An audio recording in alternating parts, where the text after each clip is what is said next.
So we'll be showing now a squat pivot transfer.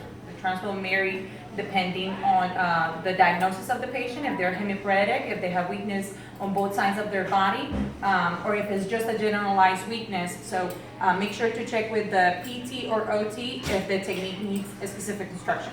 So like I showed before, you're gonna make sure you put the belt with the teeth looking out. There's a little tip. You want to put the belt as low as possible. The lower the belt goes, the better control you're going to get over their center of gravity. So I'll prefer to put it very low. If the patient has any tubes or lines, you can modify. I'd rather put them above perhaps a colostomy bag, but make sure that you're not over the lines. No peg tubes, no chest tubes, nothing like that.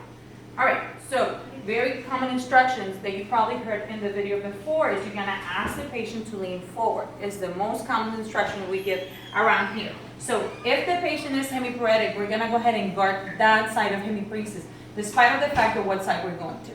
So like I said, this is a squat pivot transfer, so we're gonna go ahead and remove the armrest of the side that is closer to the patient. We're gonna angle the chair so the chair shouldn't be in this position. It should be as close as possible to the patient.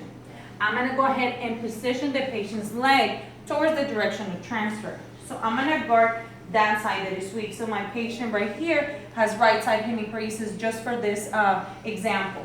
I'm gonna get back to the belt and I'm gonna tell them to lean forward.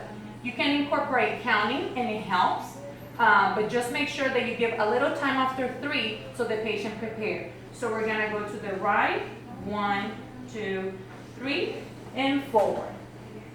Make sure that the transfer is done in little bouts. You don't want to go right away into the transfer. You want to divide the transfer into little steps for your protection and the patient protection. Now, if we have somebody that is weak on both sides, we can definitely guard both of the knees. This will give them more support and more push up, the knees being extended.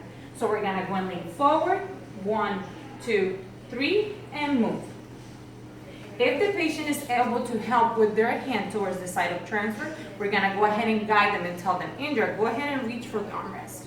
So now we're gonna go ahead and guard. If they're weak on both sides, both knees. If we're weak on only one side, we're gonna guard only one side and we lean forward and down. We make sure we reposition the patient once they're in the wheelchair. We're gonna get their legs under them, armrest back in place.